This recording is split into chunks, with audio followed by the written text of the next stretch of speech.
sexuels, de terrorisme d'État, les victimes du choléra, les femmes et les enfants abandonnés par les casques bleus en Haïti. Defiende las víctimas de graves abusos como abusos sexuales de los cascos azules, las víctimas del cólera y son las víctimas de violaciones graves de derechos humanos.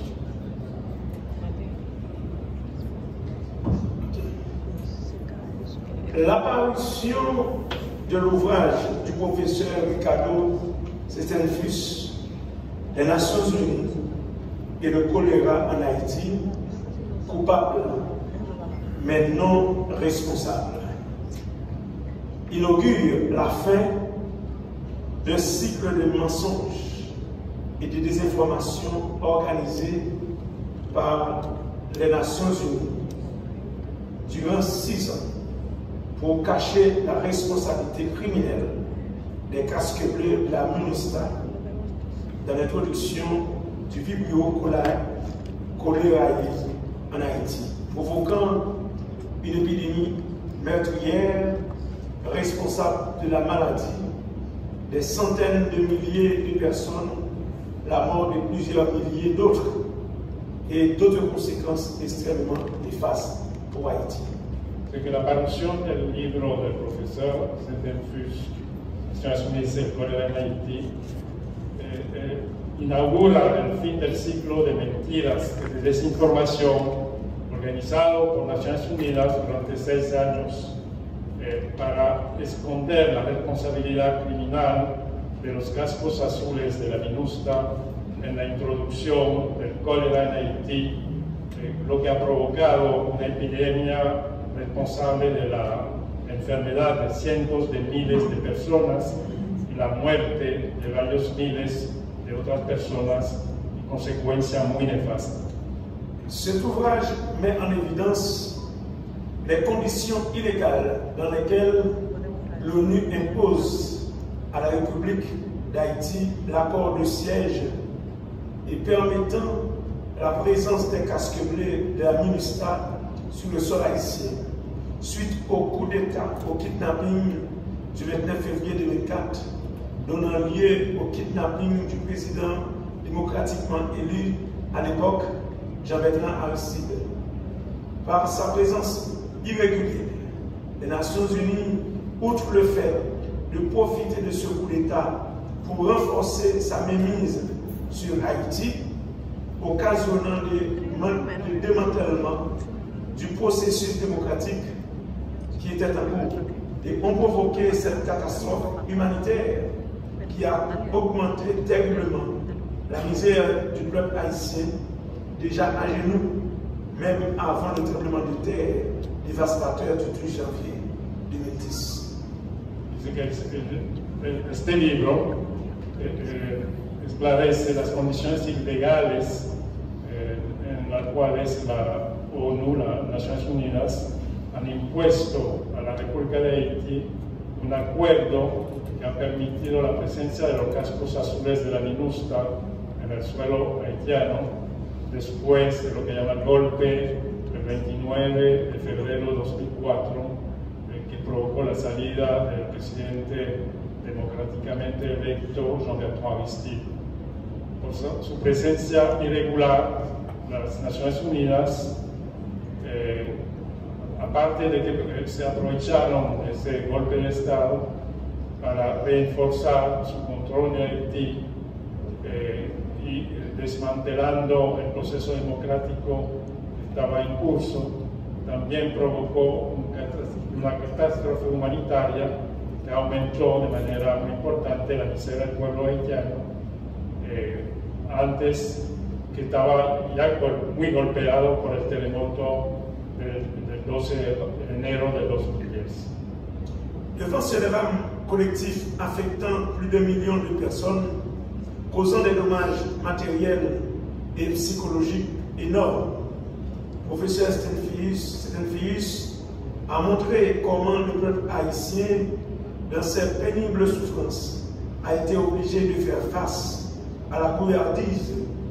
de ces dirigeants qui étaient censés les défendre juste pour se conformer au cynisme et à la volonté délibérée des Nations Unies d'imposer le silence sur fond de désinformation et de mensonges pour étouffer la vérité scientifique et la responsabilité morale et juridique qui en découle. Frente a ese drama colectivo que afectó millones de personas, que ha causado daños materiales y psicológicos enormes, el profesor Setentfusz nos muestra como el pueblo haitiano, a pesar de su sufrimiento, tuvo que confrontar sus dirigentes que supuestamente tenían que defenderlos y que no lo hicieron, solamente para conformarse con el cinismo y la voluntad deliberada de Naciones Unidas de imponer el silencio con la desinformación y la mentira para acallar la verdad científica y la responsabilidad moral y jurídica que se imponía. Cette loi du silence, du mensonge et des désinformations a été imposée même aux agences onusiennes, notamment l'OMS et le Haut Commissariat des droits humains, deux agences onusiennes appelées à promouvoir la santé et les droits humains et dans le monde. Et cela a retardé la mise en place des mesures d'urgence qui auraient pu diminuer considérablement les effets monstrueux de l'épidémie. Ese silencio, esa mentira, esa desinformación han sido impuesto inclusive a agencias de las Naciones Unidas, notablemente a la OMS y al Alto Comisionario para los Derechos Humanos, dos agencias de la ONU que deben promover la salud y los derechos humanos en el mundo. Y eso atrasó la implementación de medidas de urgencia que hubieran podido reducir de manera considerable los efectos monstruosos de la epidemia. Avec les Nations Unies et le choléra en Haïti, coupable mais non responsable, le professeur Setentfusz brise ce silence, expose au grand jour les mensonges de l'ONU et impose l'autorité de la vérité scientifique pour restaurer la moralité et la dignité humaine face à l'indécence morale de l'ONU, allant jusqu'à instrumentaliser des pseudo-experts pour inventer des spéculations théoriques mensongères pour étouffer son crime. Con su libro Naciones Unidas y el Problema de Haití, el profesor Setentfusz rompe ese silencio y expone las mentiras de la ONU e impone la autoridad de la verdad científica para restaurar la moralidad y la dignidad humanas frente a la indecencia moral de la ONU, que fue hasta instrumentalizar pseudo-expertos para inventar especulaciones teóricas mentirosas para callar su crimen. Après avoir établi les conditions de négligence liées à la gestion sanitaire catastrophique des camps de la MINUSTAH, notamment celui du camp et Annapurna, logeant le contingent des casques bleus des palais qui ont provoqué l'introduction et la propagation explosive de l'épidémie du choléra. Le professeur Setentfusz met à nu le caractère arbitraire du Conseil de sécurité des Nations Unies. Después de establecer las negligencias en la gestión catastrófica de los campamentos de la MINUSTAH, notablemente el campamento Annapurna, donde estaban los cascos azules nepaleses, que provocaron la introducción y la propagación explosiva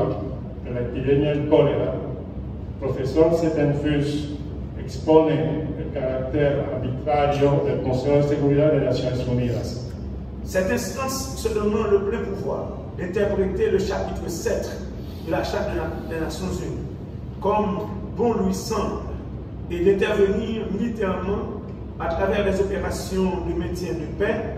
et dans les affaires internes de petits pays, et avec le risque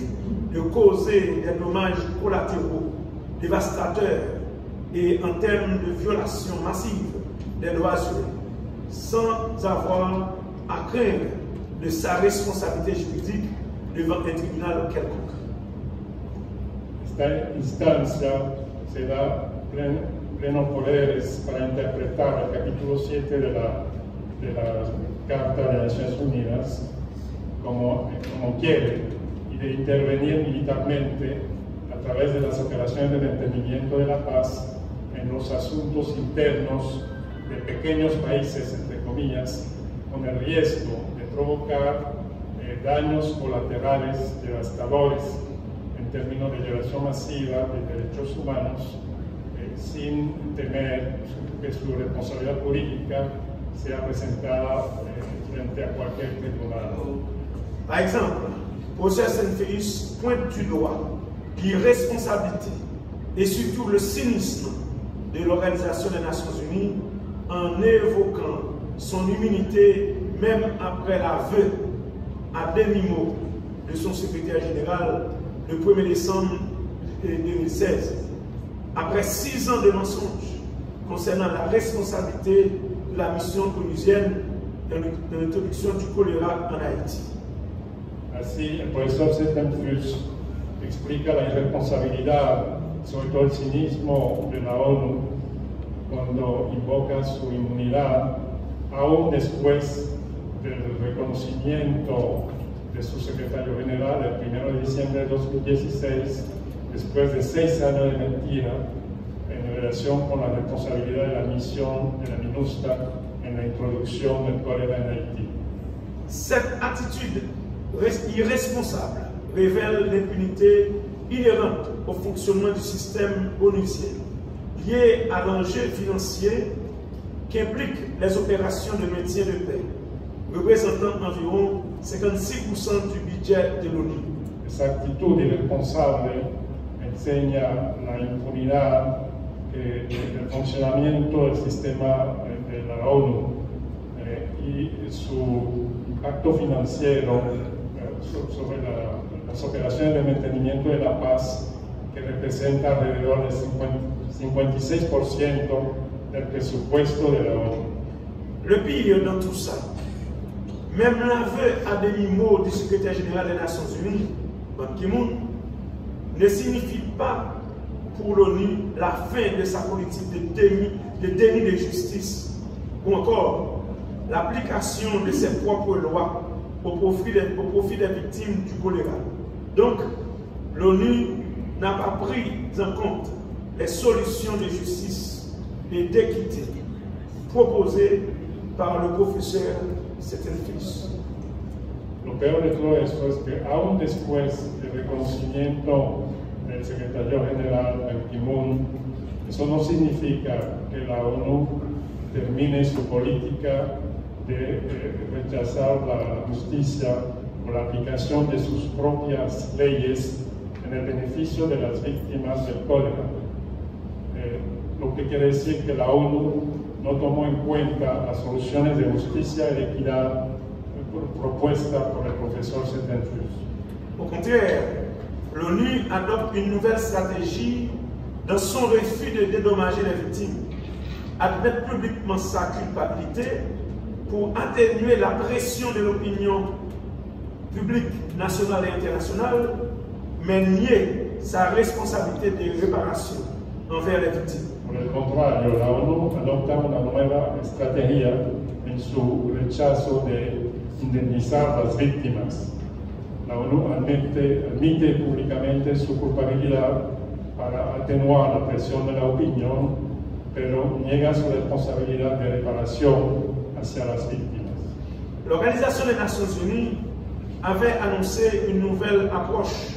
pour compenser les victimes, mais mis à part le fait de que le programme des Nations Unies pour le développement PNUD a exclu les organisations de victimes du choléra dans une tentative de consultation concernant les formes de réparation qui exigent les victimes. Et rien n'est fait dans le cadre de ce dossier. La Organización de Naciones Unidas había anunciado una nueva política para compensar las víctimas, pero aparte del hecho de que el PNUD, Programa de Naciones Unidas para el Desarrollo, excluyó a las organizaciones de víctimas del cólera en una tentativa de consultas en relación con las posibles reparaciones que demandan las víctimas, nada se ha hecho en ese expediente. Les Nations Unies sont coupables, mais non responsables. Comment être coupable sans être responsable? La réponse à cette question se trouve dans les valeurs défendues officiellement par l'ONU. Il suffit que l'ONU respecte ses propres engagements en matière de droits humains. Las Naciones Unidas son culpables, pero no responsables. ¿Cómo se puede ser culpable sin ser responsables?, preguntaba yo. La respuesta a esa pregunta está en los valores defendidos oficialmente por la ONU. Solamente la ONU tiene que respetar sus propios compromisos en materia de derechos humanos. Pour terminer, je cite la phrase avec laquelle j'ai conclu la première préface de l'ouvrage du professeur Stelfich. En clair, avec cet ouvrage, le procès est fait. Les Nations Unies sont condamnées. Les nombreuses victimes attendent d'être réparées. Merci. En conclusión, yo cito la última frase de mi preface, de mi introducción del libro del profesor Stelfich. Está claro con ese libro que el juicio está hecho. Las Naciones Unidas están condenadas. Las numerosas víctimas esperan su reparación.